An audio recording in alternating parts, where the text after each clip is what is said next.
TVC, a TV do Correio da Manhã.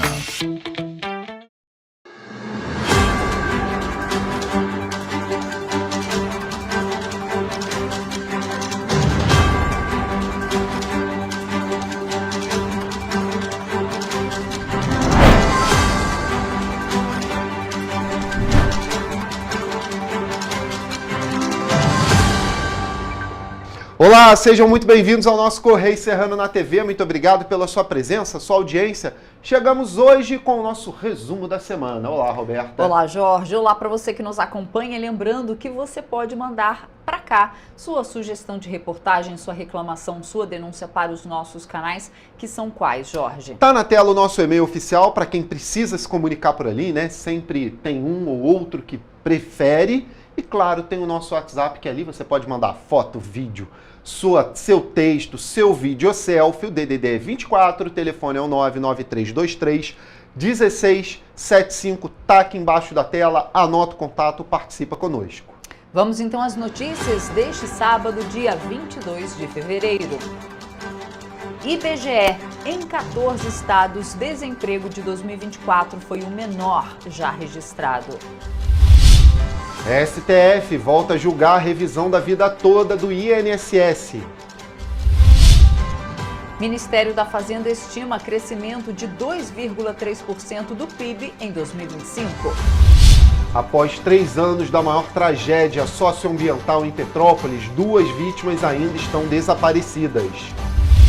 E você vê também, Prefeitura e PM intensificam a Operação Praça do Bem para combater a desordem urbana em Petrópolis. Agora no Correio Serrano na TV.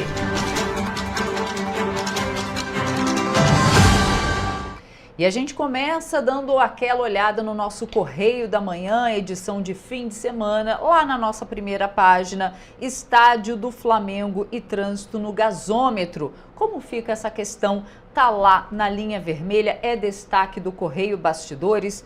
Tem ainda ali outro destaque, Nízia Trindade pode sair da saúde. Padilha é o principal nome para suceder ministra envolvida em polêmica levantada pelo Correio da Manhã, também está na nossa página 5.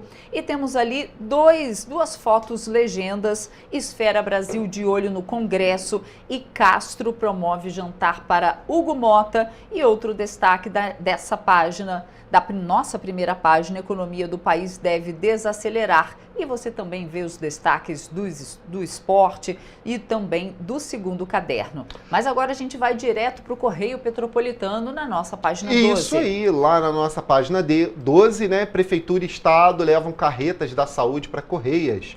Unidades já realizaram aí 841 exames de mamografia e ultrassonografia. Tá lá estampado na nossa página. Você confere, claro, como foi essa ação, como ela tem ocorrido aí nas diversas cidades do nosso estado. Lá na Petropolitanos, PL Petrópolis apoia Bolsonaro após denúncia da PGR.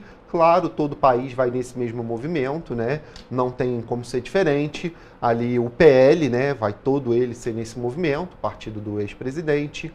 E associa eventos em Brasília, viu também aqui uma reportagem falando sobre, e alunos do Agita Petrópolis vão para o Rio Open através do Me Leva Rio, Me Leva RJ, né, também, programa aí do estado, que leva os alunos para conhecer o esporte lá embaixo. Bem bacana isso aqui, a reportagem completa também na nossa página 12. Mas tem mais, né? Lá na nossa página 13, falando um pouquinho de Teresópolis, Nova Friburgo, tem mais notícias. Pois é, lá no Serrano, Educação de Teresópolis debate medidas inclusivas. Encontro reuniu professores das salas de recursos multifuncionais. A Divisão de Educação Inclusiva promoveu na última quarta-feira na Escola Municipal Paulo Freire a primeira reunião do ano com os professores responsáveis pelas salas de recursos multifuncionais da Rede Municipal de Ensino de Teresópolis. Essas salas de recursos são espaços escolares que oferecem atendimento educacional especializado a alunos público-alvo da educação inclusiva, como, por exemplo, crianças com espectro autista, transtorno de desenvolvimento global, questões sensoriais, entre outros diagnósticos. E a gente falava justamente sobre, né, essas crianças que estão vindo agora com esses diagnósticos que precisam realmente dessa atenção especial. Então, Teresópolis cumprindo o seu papel de inclusão de todos na educação, isso é muito bacana. E olha, ele tá próximo, né? Tá chegando a semana dele. De quem? Do carnaval. E Prefeitura de Três Rios promete aí o maior carnaval do interior. E aí, gente, tem uma reportagem completa lá na página 13, com uma agenda de programação, um esquema especial nas ruas lá de Três Rios. Você confere aqui no nosso jornal. Também de segurança, porque o 38º Batalhão de Polícia Militar vai participar da segurança dos eventos que vão ter por lá. E você confere essa agenda aqui, que é grande, viu? Tem evento para todo mundo, todos os dias do carnaval. Confiram, viu? Dá uma olhadinha por ali que vale a pena conferir. Quem gosta da festa já pode se programar. Já pode se programar. É isso aí. Na nossa página 15, lá na região do Vale, também fala de carnaval. Carnaval 2025, confira a programação na região. Atrações começam neste fim de semana e vão até março, tá, gente? Hoje é dia 22 e por lá, pela região do Vale Paraíba, ó, lá em Volta Redonda, já começa o carnaval hoje. E na nossa página 16 é especial de quê? Carnaval também, tá, falando último fim de semana de pré-carnaval no Rio. É isso, no Bloco Rio da Favorita promete agitar o centro da cidade e escolas de samba voltam a Sapucaí. Então, nosso jornal trazendo muito samba no pé nesse fim de semana já. O último fim de semana, né? Pré-carnaval, que antecede aí o carnaval. E convenhamos, né? Na nossa capital é ali, né? Dia 31 de dezembro já é carnaval para ele. Já começa já dali. Acabou o carnaval, ele já começa a planejar o ano isso aí seguinte. Mas né? eu falo ali da folia mesmo, do pessoal animado. Tem gente que vem para o ano novo e fica pro carnaval lá no Rio de Janeiro. Porque é sério. O carnaval esse ano foi um pouquinho mais tarde. Isso, geralmente no início de fevereiro, né? Esse ano foi um pouquinho mais tarde, no fim de fevereiro, início de março, mas mesmo assim o pessoal, ó, tá animado. Vamos lá. Essas foram as notícias, as principais notícias do Correio da Manhã, e você confere tudo acessando o nosso site. Aqui na nossa região, você pode ir às bancas e adquirir o seu exemplar por apenas R$2. Lembrando que os nossos jornais são aí até amanhã, domingo, jornais de fim de semana. A gente faz agora um rápido intervalo e na volta você vê que baixa escolaridade é fator de risco para declínio cognitivo no Brasil. E a gente confere também que a Caixa começou a pagar o Bolsa Família de fevereiro. Correio Serrano volta já.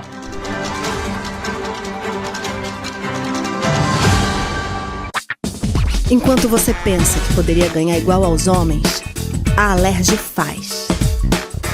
As leis que você precisa, a Alerj faz. Baixe o aplicativo da Alerj e conheça seus direitos. Para ter mais qualidade de vida, conte com a maior rede de academias de Petrópolis. Aqui na Corper, com uma mensalidade, você utiliza todas as unidades: Centro, Bingen, Itamaraty e Itaipava. Com planos a partir de R$ 95,00. A academia oferece ambientes modernos para você cuidar da sua saúde com segurança. Os espaços contam com dezenas de aparelhos de musculação, diversos equipamentos para aeróbico e funcional, além, é claro, de profissionais qualificados e uma extensa grade de aulas coletivas, que inclui dança, bike, jump, wolf fit, step fit, entre outras. Nossas estruturas são equipadas com salas de musculação e aulas coletivas, salas de avaliação física e nutricional, vestiários e estacionamentos amplos. Venha nos fazer uma visita e surpreenda-se! Rio de Janeiro, atração o ano inteiro. Tem descanso, tem folia, noite e dia, alegria, sol e praia, diversão. No prato ou copo, a festa, o bar, museu ou bloco. Show, cultura, história, gravado na memória e no seu coração. Rio de Janeiro, vem se abraçar.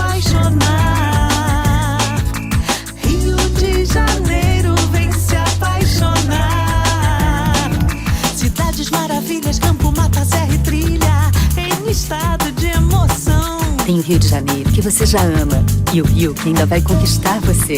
Apaixone-se pelo Rio. Rio de Janeiro, vem se apaixonar.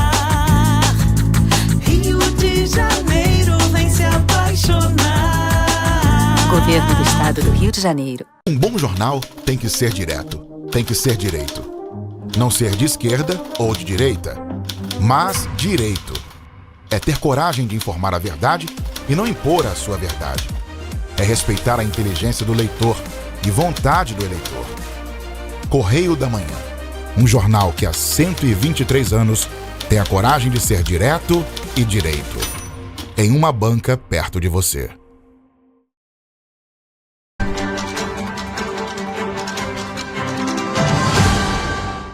Estamos de volta. Pesquisa da Federação Brasileira de Bancos mostra que a carteira de crédito no país deverá crescer 8,5% em 2025. Em 2024, o crescimento do crédito foi de 10,9%, segundo o Banco Central. Segundo o BC, o resultado reflete a piora do cenário econômico, com expectativa de uma inflação maior e, consequentemente, juros mais altos também ao longo do ano. O desempenho efetivo do crédito dependerá do cenário fiscal e de outras variáveis relevantes que poderão alterar a perspectiva atual. O levantamento, feito com executivos de 21 bancos entre os dias 5 e 10 de fevereiro, aponta ainda que a maioria dos entrevistados, cerca de 76%, disse esperar que a taxa Selic suba além de 14,25% em 2025. Já a expectativa para a taxa de câmbio é de ligeira depreciação ao longo do ano, com o dólar atingindo até R$ 5,95 em setembro. Na pesquisa anterior, os entrevistados enxergavam que o câmbio ficaria próximo ao nível de R$ 6.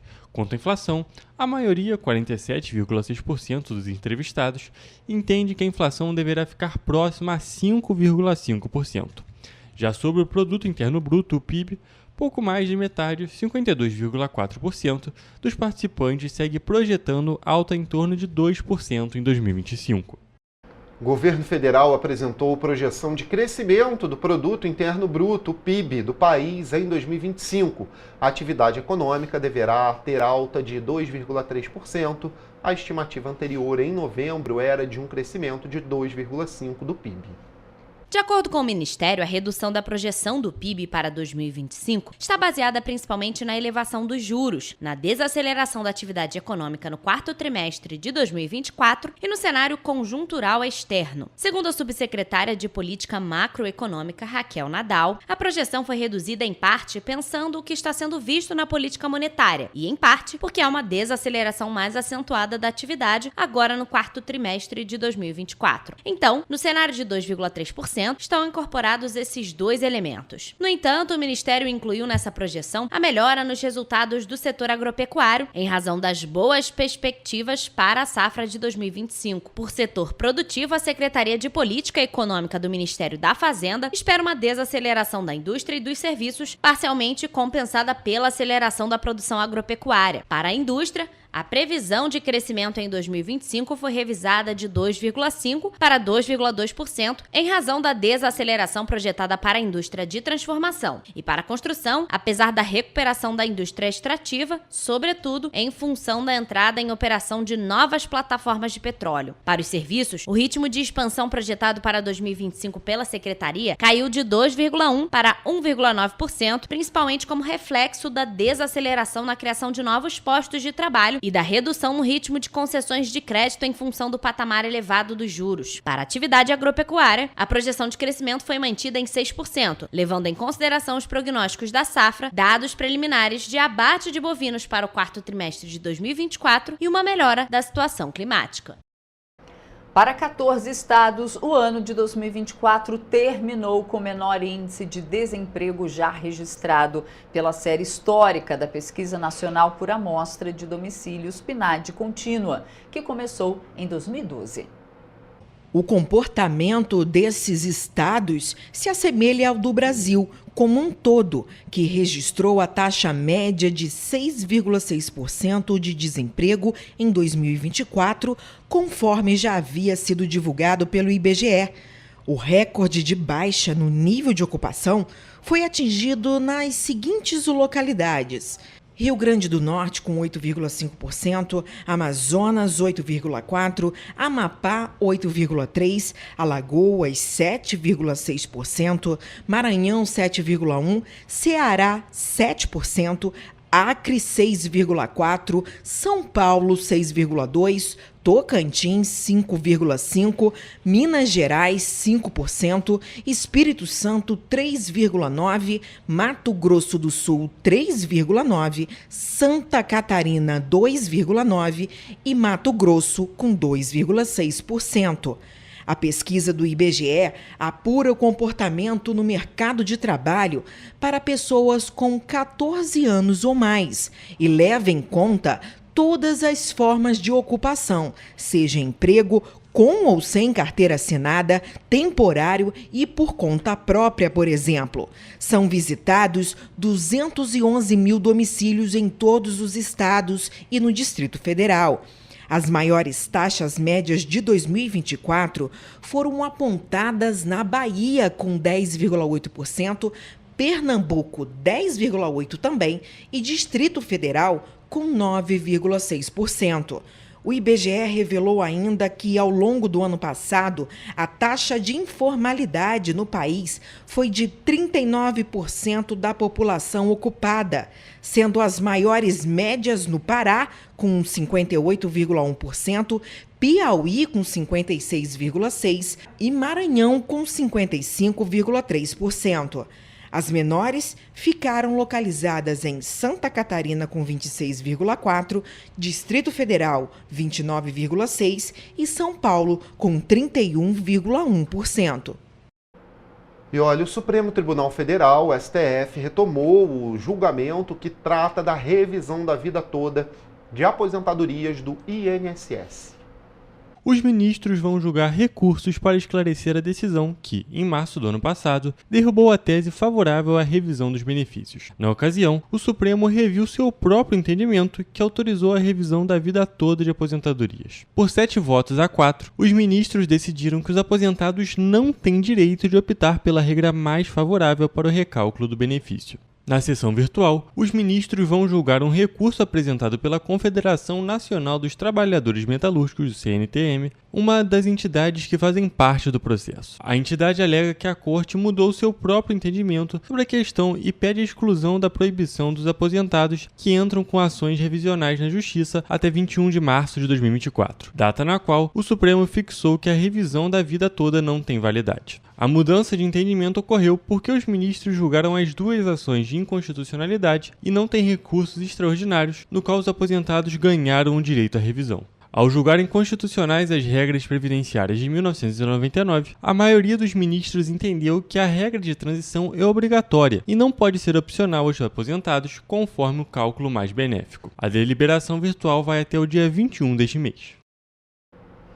A Caixa Econômica Federal começou a pagar a parcela de fevereiro do Bolsa Família. Os primeiros a receber foram os beneficiários com o número de inscrição social UNIS de final 1. Os beneficiários do Rio Grande do Sul receberam pagamento independentemente do NIS. O pagamento unificado vai beneficiar cerca de 620 mil moradores do estado. Quem vive em municípios em situação de emergência ou estado de calamidade pública em outros estados também recebe o Bolsa Família nesta segunda-feira, independentemente do NIS. O valor mínimo corresponde a R$ 600. Além do benefício mínimo, há o pagamento de 3 adicionais. O benefício variável familiar Nutris, que é pago em 6 parcelas de R$ 50, a mães de bebês de até 6 meses de idade para garantir a alimentação da criança. O Bolsa Família também paga um acréscimo de R$ 50 a famílias com gestantes e filhos de 7 a 18 anos e outro de R$ 150 a famílias com crianças de até 6 anos. No modelo tradicional do Bolsa Família, o pagamento ocorre nos últimos 10 dias úteis de cada mês. O beneficiário pode consultar informações sobre as datas de pagamento, o valor do benefício e a composição das parcelas no aplicativo Caixa Tem, usado para acompanhar as contas poupanças digitais do banco. Além do benefício integral, cerca de 2,5 milhões de famílias estão na regra de proteção em fevereiro. Em vigor desde junho de 2023, essa regra permite que famílias cujos membros consigam emprego e melhorem a renda recebam 50% do benefício a que teriam direito por até 2 anos, desde que cada integrante receba receba o equivalente até meio salário mínimo. E cerca de 1,8 milhão de trabalhadores com carteira assinada nascidos em janeiro poderão sacar o valor do abono salarial do PIS/PASEP em 2025, ano base 2023. A quantia está disponível no aplicativo da Carteira de Trabalho Digital e no portal gov.br. Ao todo, a Caixa Econômica Federal vai liberar 2 bilhões e 100 milhões de reais neste mês. Aprovado no fim do ano passado, o calendário de liberações segue o mês de nascimento do trabalhador. Os pagamentos ocorrem de 17 de fevereiro a 14 de agosto. Neste ano, quase 31 bilhões poderão ser sacados. Segundo o Conselho Deliberativo do Fundo de Amparo ao Trabalhador, o abono salarial de 2025 será pago a 25 milhões e 800 mil trabalhadores em todo o país. Desse total, cerca de 22 milhões que trabalham na iniciativa privada receberão o PIS e 3 milhões e 800 mil servidores públicos, empregados de estatais e militares têm direito ao PASEP. O PIS é pago pela Caixa Econômica Federal e o PASEP pelo Banco do Brasil. Como ocorre tradicionalmente, os pagamentos serão divididos em 6 lotes, baseados no mês de nascimento. O saque começará nas datas de liberação dos lotes e vai acabar em 29 de dezembro de 2025. Após esse prazo, será necessário aguardar convocação especial do Ministério do Trabalho. Tem direito ao benefício o trabalhador inscrito no PIS/PASEP há pelo menos 5 anos e que tenha trabalhado formalmente no mínimo 30 dias no ano base considerado para apuração, com remuneração mensal média de até 2 salários mínimos. Também é necessário que os dados tenham sido informados corretamente pelo empregador na relação anual de informações sociais. E a baixa escolaridade no Brasil figura atualmente como o maior fator de risco para o declínio cognitivo, característica ligada a quadros de demência. A conclusão é de um estudo da Universidade Federal do Rio Grande do Sul. Em nota, o Instituto Serra Pilheira avalia que o estudo é importante porque contraria a premissa prevista na literatura científica de que o declínio cognitivo é causado sobretudo por fatores como idade avançada e sexo. O novo artigo amplia o leque de riscos de perda de cognição, considerando as particularidades de outros contextos. O estudo demonstra que modelos de pesquisas desenvolvidas em países de alta renda não são replicáveis para todo tipo de nação. Por meio do uso de inteligência artificial associadas a técnicas de machine learning, a pesquisa analisou dados de mais de 41 mil pessoas na América Latina, divididas em 2 grupos: países de baixa e média renda, como o Brasil, a Colômbia e o Equador, e países de alta renda, como o Uruguai e o Chile. No Brasil, foram 9.412 casos analisados, oriundos do estudo longitudinal da saúde dos idosos brasileiros. A baixa escolaridade foi o maior fator de risco para casos de declínio cognitivo, seguida de sintomas de saúde mental, atividade física, hábitos de fumo, isolamento social, entre outros. Idade e sexo, considerados fatores de risco mais proeminentes globalmente, aparecem de forma menos relevante em termos estatísticos. No Brasil, cerca de 8,5% da população com 60 anos ou mais apresenta algum tipo de demência, algo em torno de 2 milhões e 710 mil pessoas, conforme dados do Ministério da Saúde. A projeção para 2050 indica que esse número pode aumentar para 2 milhões e 600 mil diagnósticos no país. E o boletim Infogripe da Fiocruz alerta para a tendência de aumento de casos de síndrome respiratória aguda grave entre crianças e adolescentes, especialmente entre 5 e 14 anos.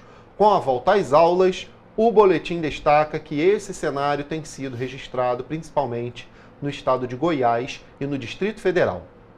O retorno ao ano letivo, quando as crianças passam mais tempo em ambientes fechados, em maior contato e com menor circulação de ar, favorece a transmissão dos vírus respiratórios. Diante desse quadro, o Infogripe recomenda que, caso a criança ou o adolescente apresente algum sintoma de síndrome gripal, evite ir para a escola. A orientação é ficar em casa em isolamento, recuperando-se da infecção, para evitar transmitir o vírus para outras crianças dentro da escola e, assim, quebrar a cadeia de transmissão desse vírus respiratório. Se não for possível manter a a criança dentro de casa em isolamento, a recomendação é que, caso ela já tenha idade adequada, vá para a escola usando uma boa máscara, especialmente dentro da sala de aula. O boletim chamou a atenção ainda para a Covid-19, que tem afetado principalmente a população mais idosa, mas também impacta as crianças pequenas e outros grupos de risco. No cenário nacional, a atualização mostra que os casos de síndrome respiratória aguda grave continuam em baixa ou em queda na maioria dos estados da região Nordeste, Sudeste e também do Sul do país. Em relação à região Norte, no Amapá, Rondônia e Tocantins, e também na região Centro-Oeste, no Mato Grosso, a atualização verificou o crescimento dos casos de síndrome respiratória aguda grave associados à Covid-19, especialmente entre os idosos. Contudo, em alguns outros estados da região Norte, como Amazonas, Pará e Maranhão, já é observado o início de reversão desse crescimento e até mesmo a queda do número de novos casos graves por Covid-19. E a chave principal do Rio Open, maior torneio de tênis da América do Sul, está oficialmente aberta. O anúncio aconteceu na última segunda-feira no Palácio das Laranjeiras, onde o governador Cláudio Castro recebeu a comitiva da competição. O Rio Open 2025, que tem a final marcada para o próximo domingo no Jockey Club da Gávea, recebeu o apoio da Lei Estadual de Incentivo ao Esporte, com investimento de mais de 17 milhões e meio de reais. A cerimônia também contou com a presença do tenista número 2 do ranking mundial, o alemão Alexander Zverev, e dos atletas brasileiros Marcelo Melo e Rafael Matos. Tendo em vista a qualidade da entrega que o evento proporciona, o quanto isso enche o Rio de Janeiro e a todos de orgulho em ver os olhos do mundo, os olhos esportivos, os olhos dos amantes do esporte, mas também daqueles que admiram a nossa cidade, o nosso estado, demonstrando que é possível sim ter no Rio de Janeiro um calendário que ocupe os 12 meses. Estarão presentes nas quadras o dinamarquês Roger Rune, 13º do mundo, o italiano Lorenzo Musetti, medalhista de bronze em Paris, e o argentino Sebastian Baez, atual campeão do Rio Open. Entre os brasileiros, João Fonseca, número 68 do mundo, é o nome mais festejado. Segundo o governador Cláudio Castro, os investimentos do Estado no esporte têm aumentado cada vez mais. Nós temos escolhido, sim, investir no esporte, investir naquilo que traz saúde, dignidade, desenvolvimento. Em 4 anos, mais de 1,5 bilhão de reais investido no esporte. A Bolsa Atleta, que voltou para os atletas do Rio de Janeiro, as competições escolares, tanto internas quanto externas. Desde 2014, o evento tem mantido a tradição de homenagear figuras importantes do esporte, reconhecendo suas contribuições para o tênis mundial. Na competição, será feita uma homenagem especial a Cássio Mota, um dos grandes nomes do tênis brasileiro. E você vai ver depois do intervalo que Petrópolis segue exposta a riscos geológicos 3 anos após a maior tragédia climática da cidade, que deixou 235 mortos. E você vai ver também que Petrópolis já registrou 172 casos prováveis e 7 óbitos por Covid-19 em 2025. Voltamos já. Um bom jornal tem que ser direto, tem que ser direito. Não ser de esquerda ou de direita, mas direito. É ter coragem de informar a verdade e não impor a sua verdade. É respeitar a inteligência do leitor e vontade do eleitor. Correio da Manhã, um jornal que há 123 anos tem a coragem de ser direto e direito. Em uma banca perto de você.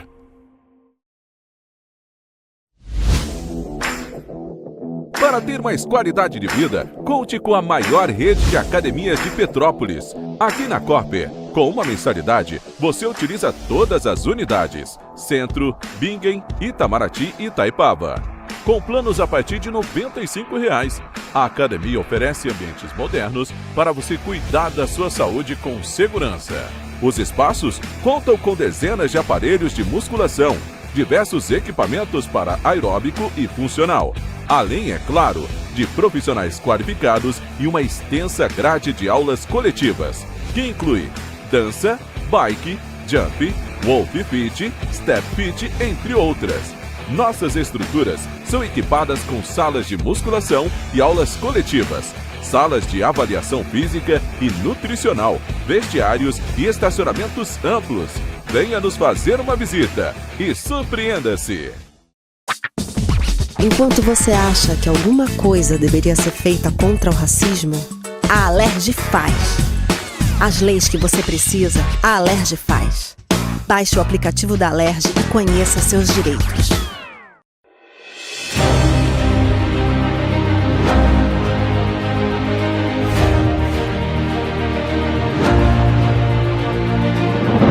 Não é jornalismo de direita, é jornalismo direito. Correio Petropolitano. Tudo que seu jornal não deveria ter deixado de ser. Todos os dias, em uma banca perto de você.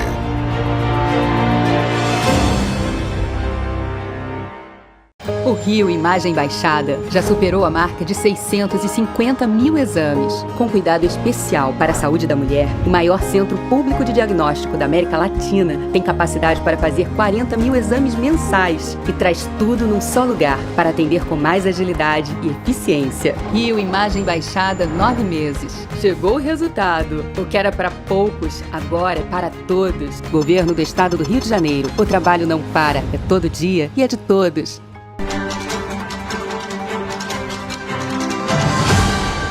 Estamos de volta.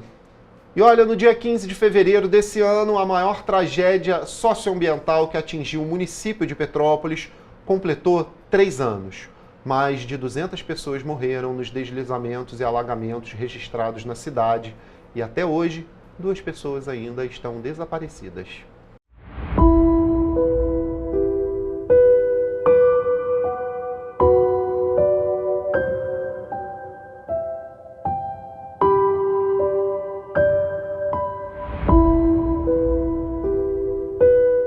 É muito triste.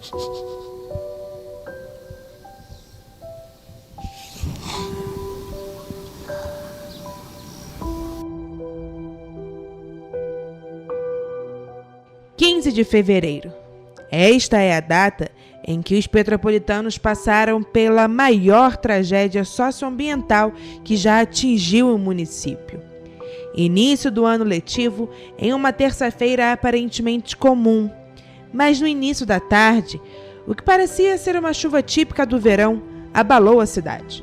Eventos catastróficos aconteceram e um verdadeiro cenário de guerra se instalou no município por muitos dias. Em minutos, o centro da cidade ficou embaixo d'água. Carros foram carregados e no epicentro da tragédia, região mais conhecida como Morro da Oficina, tudo desmoronou às 4h26 da tarde. Meu Deus do céu! Meu Deus do céu, gente! Meu Deus do céu, gente!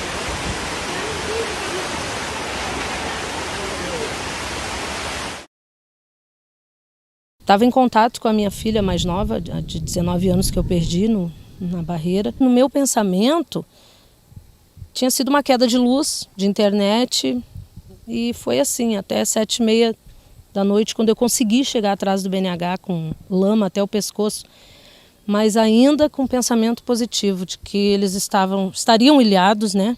Esse foi o desespero de quem morava ou tinha parentes e amigos que viviam na rua Frei Leão, Morro da Oficina, no alto da serra. Naquele dia, em apenas 3 horas, choveu o que era esperado para o mês de fevereiro inteiro, segundo o levantamento do Instituto Nacional de Meteorologia. O impacto da chuva provocou um grande deslizamento de terra na localidade, que deixou dezenas de famílias desabrigadas. Como se não bastasse, na avalanche de lama, pelo menos 93 petropolitanos perderam a vida. Eu perdi minha sogra, perdi minha cunhada, perdi 4 sobrinhos, um bebê de 17 dias, perdi minha filha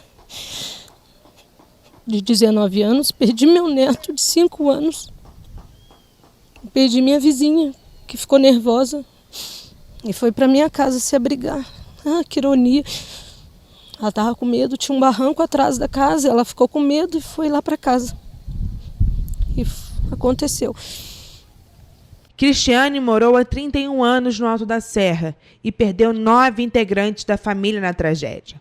Ela contou que viveu dias de extremo desespero e dor, tendo em vista que nas primeiras horas Após a tragédia, os corpos daqueles que não conseguiram escapar do deslizamento foram encontrados pelos moradores sobreviventes. Um cenário de guerra, eu digo para você. Nós ficamos 11 dias entre montanha funerária, IML funerária. Nem o direito de velar a gente pôde. A gente não conseguiu fazer velório, a gente saía daqui com os corpos, ia para o IML, reconhecia. Do IML a gente ia para a funerária e tinha que enterrar rapidamente.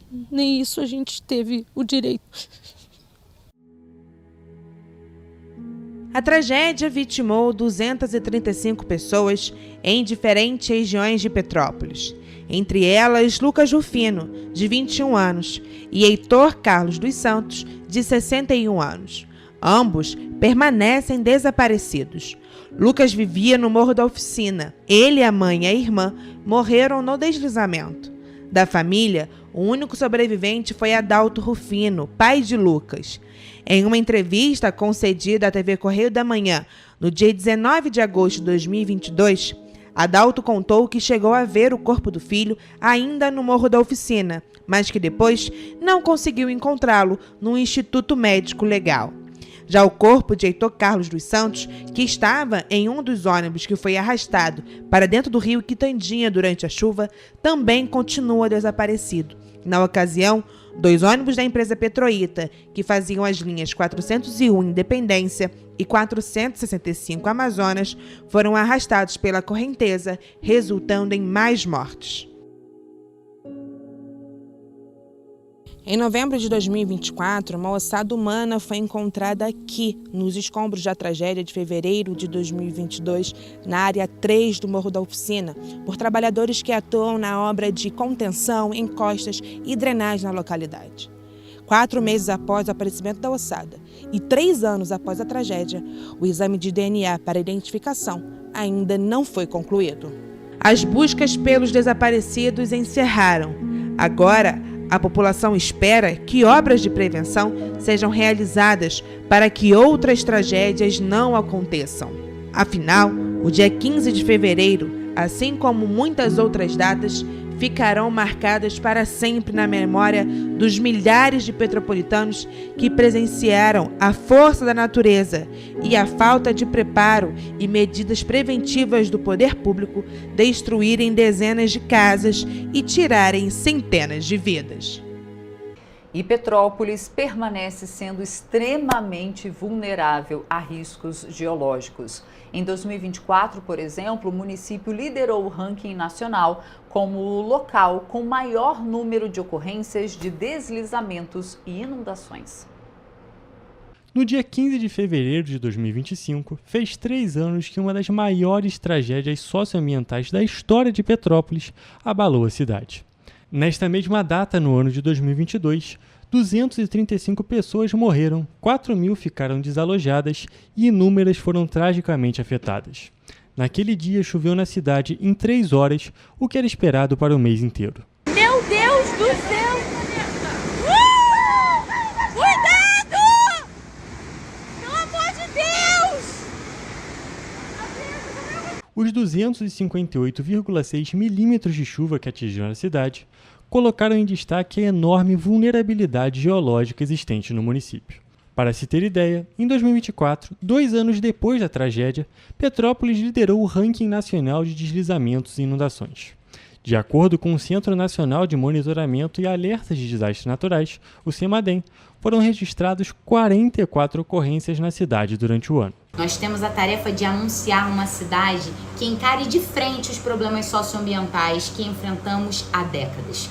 É preciso dizer com todas as letras, a cidade não está preparada. E essa informação é importante para nos mobilizar constantemente na preparação da cidade. Por mais que o tempo tenha passado, a cidade ainda não está preparada para receber grandes chuvas. Isso pode ser observado nos últimos temporais de março de 2024, onde foram registradas diversas ocorrências, inclusive 3 mortes após deslizamento no bairro Independência. Em dezembro do ano passado, o governo do estado, por meio do Departamento de Recursos Minerais, publicou um mapeamento geológico de Petrópolis. O documento aponta que existem 1.755 setores e mais de 15 mil construções em áreas de risco na cidade. É fato que a cidade permanece sofrendo com a possibilidade de novas ocorrências geológicas. E por conta disso, é muito importante que todos os aparelhos de apoio à população da cidade estejam em pleno funcionamento. Para isso, o grupo Todos Juntos, Ninguém Sozinho e o Legislativo Municipal realizaram vistorias ao longo do ano de 2023 e lançaram políticas para o melhor funcionamento dos 67 pontos de apoio que existem atualmente em Petrópolis e que abrigam aqueles que precisam deixar as casas em situações de periculosidade. Vale destacar que o grupo é uma organização não governamental que atua desde 2020 em Petrópolis, com trabalhos de enfrentamento à fome, à pobreza e ao racismo ambiental, lutando também por justiça climática. É fundamental inverter a forma como encaramos a adaptação da cidade. Não dá para sempre repararmos depois que a chuva já fez o seu estrago. É preciso ter prevenção constante. Mesmo com as diversas intervenções realizadas, os moradores não se sentem seguros, nem mesmo no centro da cidade. Eu acho que ninguém, né? Devido a tudo que aconteceu. A gente nunca sabe de onde vem, né? Então, não me sinto segura, não. Não está muito assim segura a cidade, não. Toda vez alagamento. Depois de tudo que aconteceu, muita tragédia, muita morte, muita tristeza, é difícil se manter seguro. O sentimento entre visitantes, petropolitanos e moradores da cidade é um só. Não existe um lugar onde você está 100% seguro em Petrópolis. Pois é, com esses dados, né, dessa maior tragédia socioambiental que se abateu aqui pela cidade de Petrópolis, 235 pessoas morreram e 2 pessoas ainda estão desaparecidas. Até hoje, em março, um novo temporal atingiu a cidade e resultou na morte de 7 pessoas. Apesar de já ter passado 3 anos, 20% das obras prometidas ainda não foram finalizadas. De acordo com a Defesa Civil de Petrópolis, foram 10.700 ocorrências registradas no dia 15 de fevereiro de 2022. Apesar de já terem se passado 3 anos, alguns locais ainda apresentam um cenário de destruição que não mudou muito. O local mais afetado foi o Morro da Oficina, na região do Alto da Serra, em que 93 pessoas morreram e foi o epicentro da tragédia. As obras do Morro da Oficina estão sendo realizadas por meio de um empréstimo da Prefeitura, feito durante a gestão do ex-prefeito Rubens Bontempo, com a Caixa Econômica Federal e orçadas em mais de 80 milhões de reais. O Morro da Oficina não é o único local em que os resquícios permanecem. No Vila Felipe e no Caxambu, casas atingidas se camuflam em meio à vegetação que cresce ao redor. Segundo o governo atual, das obras iniciadas em 2022, ainda sob a gestão de Rubens Bontempo, 20% ainda não foram entregues. Na época, o governo do estado auxiliou com o envio de equipamentos e se responsabilizou por parte das obras da cidade, entre elas da Rua Nova, da Rua Olavo Bilac e do túnel Extravasor, no Quissamã. Segundo a secretária de Infraestrutura e Obras Públicas do Estado, as intervenções estão na reta final e passam de 90% de conclusão. Foram mais de 282 milhões em investimentos após as chuvas de 2022. Apesar da crise financeira deixada pela última gestão municipal, o atual vice-prefeito e secretário de Meio Ambiente, Albano Filho, afirma que a nova gestão está tomando medidas para evitar que novas tragédias voltem a acontecer. Em 2022 tivemos 200 e poucas mortes, se acompanhou, né? Foi uma coisa muito desagradável para toda a nossa cidade. Então a gente quer estar junto para ajudar, para que não tenha acontecimentos mais como esse e que nossa cidade seja bastante segura. Apesar das intervenções paliativas, a cidade ainda precisa de novas obras de prevenção. De acordo com o Mapa de Risco Geológico de Petrópolis, produzido pelo Departamento de Recursos Minerais do Estado do Rio de Janeiro, 15.168 casas ainda estão em locais de risco. O estudo apontou 755 setores de risco. Além desses índices, cerca de 3.000 famílias atingidas por diferentes tragédias socioambientais na cidade aguardam por um novo lar. Segundo Cláudia Renata, líder do movimento Aluguel e Moradia de Petrópolis, muitas medidas precisam ser tomadas. A gente precisa de uma política pública habitacional com urgência, não só focada no Minha Casa Minha Vida, porque hoje o programa do Minha Casa Minha Vida está voltado mais para as famílias que perderam suas casas próprias em tragédias socioambientais aqui na cidade. Só que a gente tem aí um quantitativo de famílias que querem ter uma casa digna e segura. Com investimento de 30 milhões de reais, no dia 30 de janeiro deste ano, foi assinado um contrato que deve garantir a construção de 140 novas moradias no bairro Mosela. O contrato foi firmado entre o município, Estado e Caixa Econômica Federal. A previsão é que as intervenções sejam finalizadas até o fim do primeiro semestre de 2027. Com 640 unidades no Mosela, aquele terreno ali do Carrapatão. Então, assim, é um processo que a gente vem lutando, eu junto com as meninas da Comissão das Vítimas das Tragédias da região serrana do estado, desde 2018. Então, nós já recebemos esse empreendimento do Mosela por 5 vezes, esse mesmo empreendimento desse mesmo terreno. É uma alegria, né? Eu acho que agora vai sair do papel, porque pelo menos é a primeira vez que a gente vê uma solenidade aqui na cidade, com assinatura de contratos. A empresa estava aqui, a empresa ao qual eu já estava em conversa desde o meio do ano passado, na articulação, vendo o que poderia ajudar, porque faltou documentações, e aí a antiga gestão, infelizmente, demorou um pouco a passar essa documentação. Apesar de alguns avanços, o dia 15 de fevereiro de 2022 apresentou uma nova realidade para os petropolitanos e a necessidade emergente de se buscar por parcerias e ações para a prevenção da cidade. Por isso, no dia 14 de fevereiro de 2025, o prefeito Ingo Rames recebeu uma carta que foi redigida a partir dos diálogos do Pensar Petrópolis, organizados pelo projeto Morte Zero do Ministério Público do Rio de Janeiro. O documento foi entregue durante uma reunião promovida na Casa dos Conselhos. Nós sabemos de todas as necessidades para termos uma cidade mais segura sob a perspectiva territorial. Agora, o Pensar Petrópolis é saber como fazemos, quais são as estratégias, quem nós vamos convidar e quais são as prioridades, né, dentro da necessidade mais emergencial. Entre as principais propostas presentes na carta estão a atualização na legislação e a realização de levantamentos de áreas suscetíveis a deslizamentos e inundações. Além disso, estão as iniciativas de instalação de um banco de dados através de pesquisas, mapeamentos e informações sobre possíveis desastres. As 242 vítimas fatais das tragédias de 2022 estarão para sempre marcadas na história de Petrópolis. E para evitar que a cidade viva novos capítulos de terror, é preciso olhar para o passado, para criar medidas preventivas que possibilitem um futuro seguro e resiliente. Assim, não vai ser necessário que localidades sejam reconstruídas depois de catástrofes, tendo em vista que será possível impedir que elas aconteçam.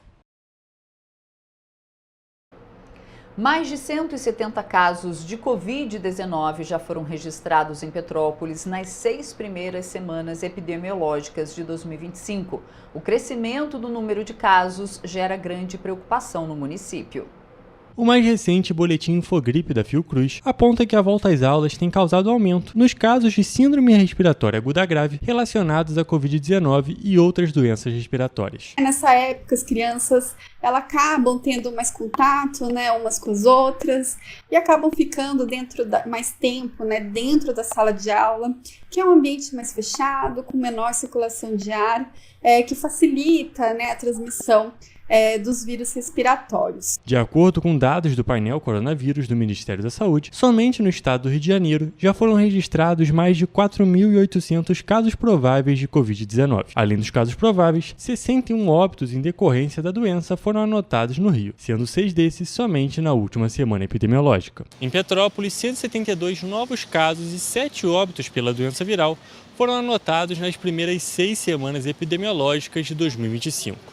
Um aumento na comparação com o mesmo período de 2024, quando foram 164 casos e 7 mortes pela doença. pensando especificamente nessa população das crianças e adolescentes, a gente recomenda que em caso a criança apresente algum sintoma de síndrome gripal, que ele evite ir para a escola e fique em casa em isolamento, se recuperando da infecção, para evitar transmitir o vírus que ela se infectou para outras crianças, dentro da escola. Se não for possível manter a criança dentro de casa, o indicado é que ela vá até a escola usando máscara, principalmente dentro da sala de aula. Outro ponto importante é que as pessoas mantenham a vacinação contra a Covid-19 em dia. Em Petrópolis, apenas 14 doses de vacina da Covid-19 foram aplicadas até o momento em 2025, cerca de 2% do total aplicado em janeiro de 2024, quando foram aplicadas 713 doses no município.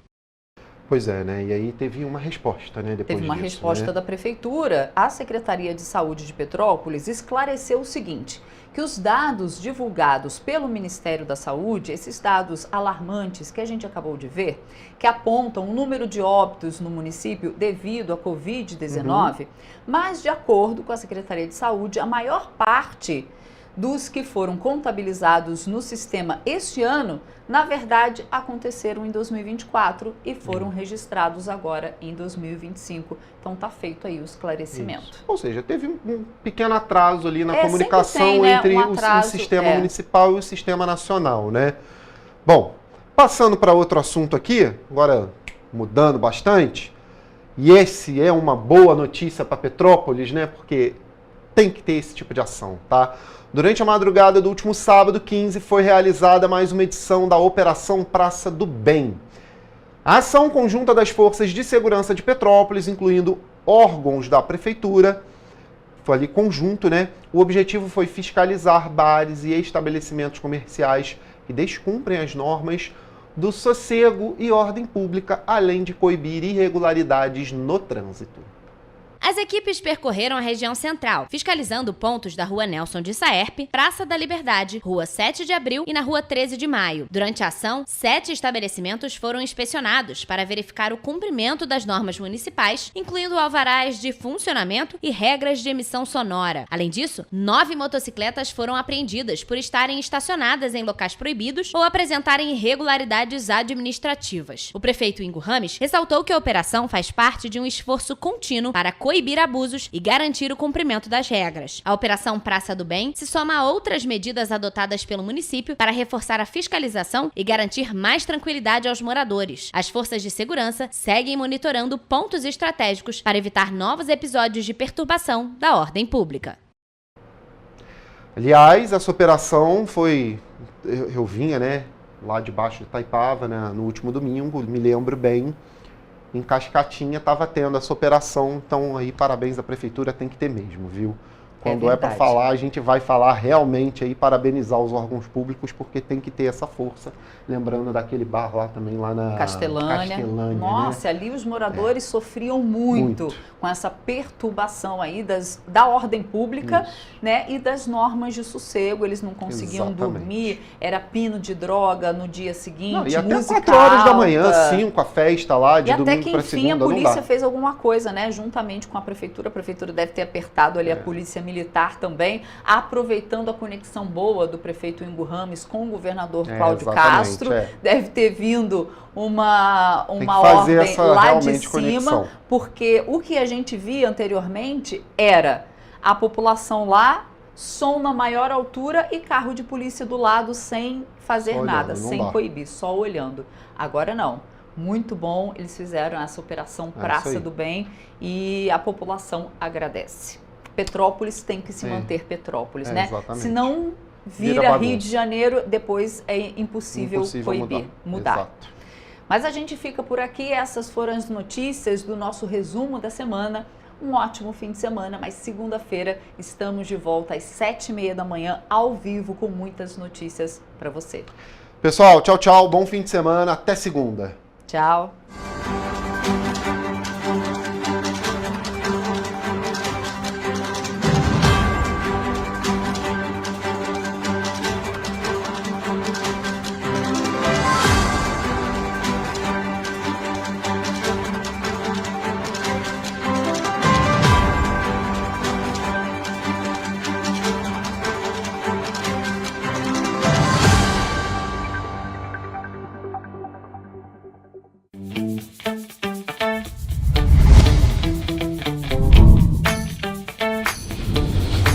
TVC, a TV do Correio da Manhã.